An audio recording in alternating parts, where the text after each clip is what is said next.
Bonjour. Donc, dans cette vidéo, on va comprendre ce qu'est la continuité d'une fonction en un point. Aussi, on va apprendre comment étudier cette continuité. Donc, pour cela, je vais commencer par l'interprétation graphique d'une fonction continue. Comme je le vois, donc la courbe CF, c'est une courbe représentative de la fonction f qui est définie sur l'intervalle AB. Donc, je vois qu'elle est continue sur l'intervalle AB. Pourquoi? Parce que en la traçant, je ne lève pas le stylo. Donc, ça veut dire que ma fonction, elle est continue en tout point de cet intervalle. C'est-à-dire que tous ces points sont liés entre eux. Donc, il n'y a pas de rupture ou de saut. Donc, on dit que la fonction f est continue sur l'intervalle AB. Donc, on le voit très bien. Donc, maintenant, pour cette fonction, j'ai, donc la courbe représentative, elle est donnée comme suit. Donc, quand je la trace, je lève le stylo, puis je termine à la tracer. Ça veut dire qu'il y a un saut ici au point x0. Ce saut, qu'est-ce qu'il traduit? Il traduit la discontinuité de la fonction au point x0. Donc, puisqu'elle n'est pas continue au point x0, donc elle n'est pas continue sur l'intervalle AB. Donc, je peux dire que f n'est pas continue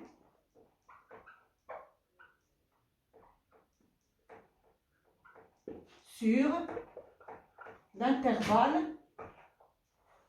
AB.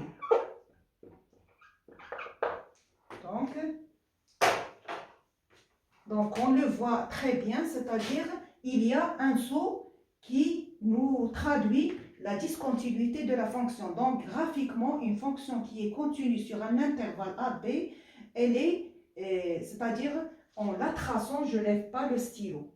C'est ça l'interprétation graphique de la fonction. Maintenant, je passe à l'aspect mathématique de la continuité d'une fonction en un point. Donc, soit df, le domaine de définition d'une fonction f de f. Donc, dire que cette fonction, elle est continue en un point x0, ça veut dire quoi? Ça veut dire qu'elle vérifie la relation suivante. Ça veut dire limite de f de x quand x tend vers x0 est égal à f de x0. Donc ici, il y a une remarque, un point très important, c'est que le f de x0 existe. Donc f de x0 existe, ça veut dire le x0, il appartient au domaine de définition. Donc il faut que, pour étudier la continuité d'une fonction en un point x0, il faut que le x0, il appartienne à df. Donc le domaine de définition, vous pouvez voir la vidéo précédente dont j'ai parlé du domaine de définition. Donc, il faut que le x0, il appartienne à df. Sinon, pour étudier la continuité, s'il n'appartient à df, donc on parle du prolongement par continuité, donc ce n'est pas notre cours. Donc, qu'est-ce que ça veut dire la limite de f de x quand x tend vers x0 est égal à f de x0? Donc, graphiquement, ça veut dire quoi? Ça veut dire, si je prends un point x0 de ce domaine, parce qu'il appartient, donc je prends un x, donc cet x0, il a pour image par la fonction f de x0. Donc si je prends un x qui à sa gauche, et qu'on l'approche de plus en plus, donc le x, il est là, par exemple, donc il a une image. Donc, si je l'approche de plus en plus de x0, je vois bien, voilà, ça se voit, qu'il va tendre vers f de x0. Donc, on voit très bien qu'il va tendre vers f de x0. Donc, c'est pour cela, cette fonction, elle est continue. Donc, c'est-à-dire que tous les points sont liés entre eux. Donc, par contre, ici, le f de x, donc c'était à gauche. Si je prends à droite, donc on a un x qui est à gauche. Donc la première fois on a ici, c'est f de x. Donc, si je l'approche de plus en plus de f de x0, je sais très bien qu'il va converger vers f de x0. Voilà. Donc, il va converger ici. Donc, ça veut dire, c'est ça, la traduction de la continuité graphiquement. Par contre, ici, si je prends un x qui est à gauche de x0, donc on a c'est x0. Donc, voilà son image. Donc, f de x0, c'est là. Donc, si, voilà, f de x. Donc, si j'approche le x vers x0 de plus en plus, vous voyez, voilà, jusqu'à, donc, il va tendre vers ce point qui a pour image, par exemple, ici, f de x. Donc, ça veut dire quoi? Ça veut dire qu'il ne tendra jamais vers f de x0. Donc, parce qu'il y a le saut. Donc, si je prends un autre x à sa droite, donc, par exemple, on a x ici. Donc le f de x, donc, il est là. Donc, si je l'approche de plus en plus de x0, je vois qu'il va tendre vers f de x0. Donc, qu'est-ce que je dis? Je dis que cette fonction, elle est continue à la droite de x0, mais elle n'est pas continue à la gauche de x0, donc elle n'est pas continue. Donc, une fonction, donc cette formule, qu'est-ce qu'elle traduit? Donc, dire que limite de f de x, quand x tend vers x0, x supérieur à x0 est égal à limite de f de x quand x tend vers x0, x inférieur à x0 est égal à f de x0. Donc, on dit que la fonction, elle est continue comme on l'a vu ici. Mais ici, elle est continue à droite, mais elle n'est pas continue à gauche à cause du saut. Donc, c'est ce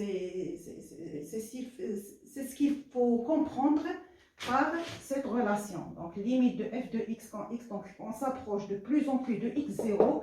Donc, ça veut dire que le f de x, il va tendre vers f de x0. Le plus important, comme je l'ai dit, x0, il appartient au domaine de définition de f. Donc, maintenant, on va prendre par exemple un exemple.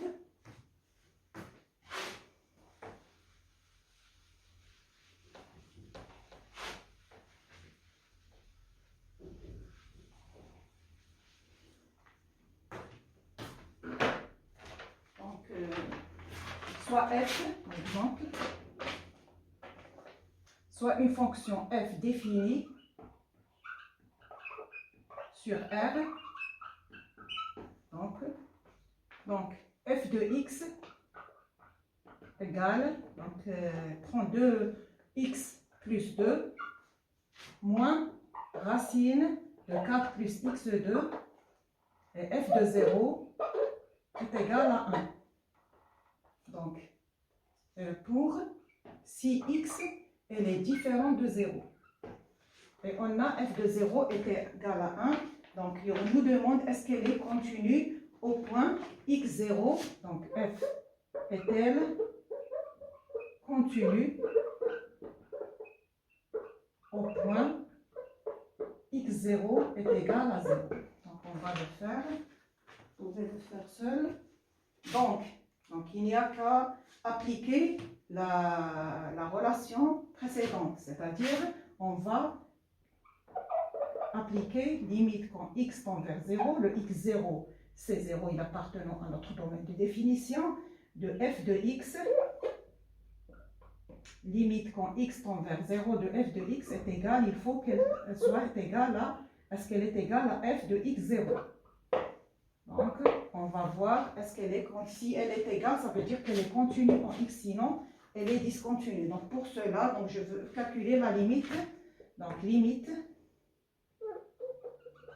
de f de x quand x tend vers 0. Donc, je remplace limite de f de x, c'est x plus 2 moins racine de 4 plus x2 sur, donc ici sur x. Pardon, donc c'est sur x La limite quand x tend vers 0. Donc, la première des choses, il faut remplacer. Donc, on aura 0, 0, donc 2 moins racine de 4, c'est-à-dire 2 moins 2. Et ici, on aura 0 sur 0. 2 moins 2, c'est 0. Donc, ici, on a 0, donc 0 sur 0, c'est une forme indéterminée. Donc, il faut lever l'indétermination. Donc, puisqu'on a une racine, donc il faut multiplier par la partie conjuguée. C'est ça? L'expression conjuguée de ça. Donc, on aura limite de f de x quand x tend vers 0. Donc, je multiplie par l'expression conjuguée. Donc, on a x plus 2 moins racine de 4 plus x2. Donc, voilà, multiplié par x plus 2, l'expression conjuguée, moins racine plus racine de 4 plus x2. Le tout sur quoi? Sur x multiplié par la même racine. Donc, x plus 2 plus racine de 4 plus x2. Voilà. Donc, maintenant, pourquoi on a multiplié par la partie conjuguée? C'est l'expression conjuguée, parce que pour avoir de la forme a carré moins b carré. Donc, on a a moins b, facteur de a plus b. Donc, je termine. Donc, égale limite, quand x tend vers 0, 2. Donc, c'est a moins b, facteur de a moins, c'est x a carré moins b carré. Donc, on aura x plus 2 au carré moins racine de 4 plus x2, le tout au carré, sur la même expression, x plus 2 plus racine de 4 plus x2. C'est ça? Donc, parenthèse, donc égal, limite, quand x tend vers 0, donc ici au carré, donc c'est de la forme a plus b au carré, c'est a carré plus b carré 4, plus 2 fois AB, c'est-à-dire plus 4x. C'est ça. Moins cette expression au carré, donc il nous donne 4 plus x carré. C'est ça. Sur x facteur de x plus 2 plus racine de 4 plus x2. C'est ça. Donc il nous donne, c'est la limite quand x tend vers 0. Donc je vais. Donc, on aura, donc je rentre le moins 1 ici, donc il nous donne moins.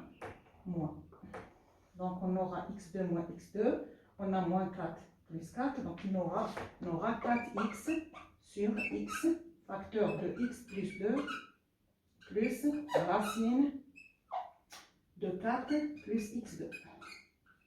Donc, je simplifie le x par x, donc on aura égal à limite de 4 quand x tend vers 0, de x plus 2 plus racine de 4 plus x2. Donc, je remplace par 0, donc ici c'est 0, ici c'est 0, donc racine de 4 c'est 2, 2 plus 2 c'est 4, donc il y aura 4 sur 4. 4 sur 4 est égal à 1. Donc, est-ce que limite, donc on a limite de f de x quand x tend vers 0, on a trouvé est égal à 1, donc elle est égale à f de 0 qui est égal à 1, donc la fonction elle est continue au point x0 est égal à 0, parce qu'on a trouvé limite de f de x quand x tend vers 0, on a trouvé qu'elle est égale à 1, est égale à f de x0, f de x0 c'est f de 0 c'est 1, donc 1 est égal à 1, donc ça veut dire que notre fonction elle est continue en x est égal à 0. Donc, il faut conclure.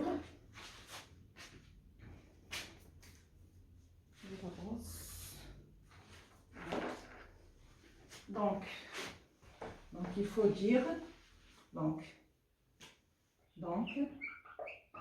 on a trouvé limite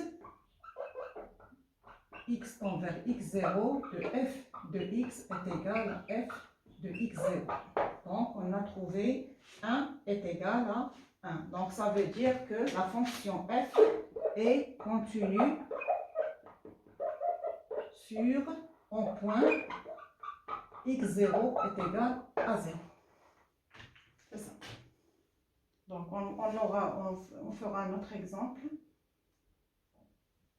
Donc, c'est ça, l'application de cette relation. Donc, on passe à un autre exemple. Donc, on aura par exemple soit la fonction f définie, donc elle est définie comme soit, donc elle est définie comme ça, définie sur R. Donc on aura f de x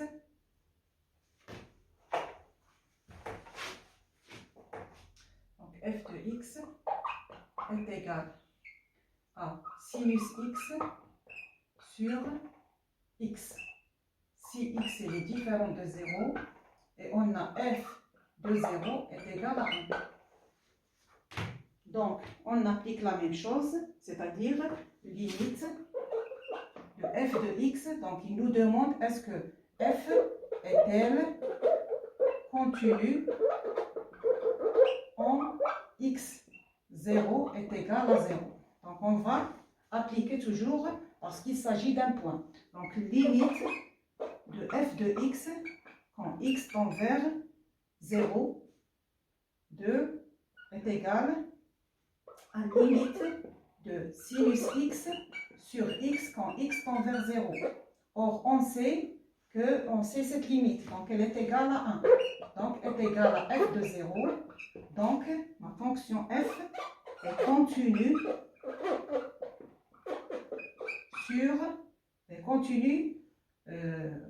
au point x0 est égal à 0. Donc toujours, on n'a pas besoin de faire la limite à droite et la limite à gauche parce qu'on va trouver la même chose. Maintenant, si on vous demande la même question, si je prends par exemple la fonction f de x est égale à sinus x sur la valeur absolue de x. Donc, qu'est-ce qu'il faut faire? Donc, la première des choses, on sait que x, valeur absolue de x, elle est égale à x si x est supérieur à 0. Et elle est égale à moins x si x elle est inférieure à 0. Donc, cette expression, il faut l'écrire sous deux autres expressions suivant x. Donc, ici, x supérieur à 0, c'est-à-dire faire les x positifs vers les x négatifs. Donc, ici, il faut appliquer la deuxième relation, c'est-à-dire qu'il s'agit de limite à droite et les limites à gauche. Donc, qu'est-ce qu'on va faire? Ça veut dire que f de x, elle est égale à quoi? Donc, elle est égale à sinus x sur x, si x, donc si x il est supérieur à 0, elle est égale à sinus x sur x, moins x, si x est inférieur à 0. Et on a f de 0 est égal à 1. Donc, il faut écrire comme ça, pour bien. Donc, ça veut dire quoi? X supérieur à 0, c'est-à-dire à droite de 0. Ici, c'est la limite à gauche de 0. Parce que le x, il est comme ça, voilà. Je vais vous montrer. On a le x0. Ici, par exemple, c'est le x. Donc, il faut calculer la limite. Si x supérieur à 0, c'est-à-dire ici, c'est-à-dire on est à la droite de 0. Ici, x inférieur à 0, c'est-à-dire à la droite. Si, par exemple, je mets l'intervalle x supérieur à 0, c'est-à-dire quoi? C'est-à-dire de 0 plus l'infini. Donc, on est de là, c'est-à-dire x supérieur à 0. Donc, ici, on a de moins l'infini jusqu'à 0. Voilà, donc on est à gauche de 0. Donc, je vais calculer les limites à droite et à gauche. Donc, on va commencer. Puisqu'on a f de 0 est égal à 1, c'est bon. Donc, on a f de 0 est égal à 1. Donc, on va voir est-ce que les limites, ils sont ils sont égaux à 1. Donc, limite de f de x quand x tend vers 0, x supérieur à 0. Donc, je vais prendre celle-là. Donc, x supérieur à 0, donc je vais prendre celle-là. L'expression, donc, c'est sinus, donc, est égal à limite quand x tend vers 0, x supérieur à 0, de sinus x sur x. Donc, sinus x sur x, on le sait très bien, c'est une fonction, donc cette limite elle est égale à toujours à 1. Oui ou non?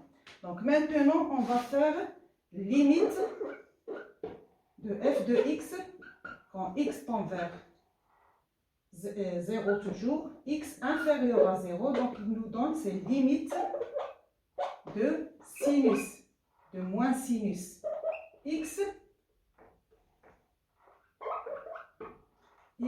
sur x. Donc, on a cette expression. Donc, moins x, c'est-à-dire moins sinus x sur x. Or, on sait que celle-là, elle tend vers toujours 1. Donc, quand x tend vers 0, donc elle tend vers 1, donc elle est égale à moins 1. Donc, ça veut dire que limite de f de x, quand x tend vers 0, x supérieur à 0, elle est différente de la limite de f de x quand x tend vers 0, x inférieur à 0. Donc, je conclus directement que la fonction elle n'est pas continue en x0 est égal à 0. Par contre, donc, on a trouvé ici à droite, c'est-à-dire la limite à droite, on a trouvé que la limite de f de x quand x tend vers 0, x supérieur à 0 est égale à f de 0. Donc, je conclus ici que ma fonction f est continue à droite de 0. Donc, elle est continue à droite de 0, mais ici, c'est-à-dire, mais f n'est pas continue en 0. Pourquoi? Parce que la limite à droite, elle est différente de la limite à gauche. Donc, cette limite, donc déjà, elle n'est pas continue à gauche de 0, parce que la limite à gauche, elle est différente de f de 0. Donc, si on n'a pas limite à droite égale limite à gauche est égale à f de 0, on peut conclure que la fonction, elle n'est pas continue, mais vous pouvez, par exemple, si vous trouvez limite à droite est égale à f de 0, par exemple, ça veut dire que votre fonction, elle est continue à droite de 0. Donc, c'est tout pour aujourd'hui. Donc, j'espère que vous avez apprécié cette vidéo. Donc, la prochaine fois, on va faire une vidéo sur la continuité d'une fonction sur un intervalle. Et après, on fera beaucoup d'exercices sur cette continuité. Donc, je vous remercie de votre attention et à la prochaine.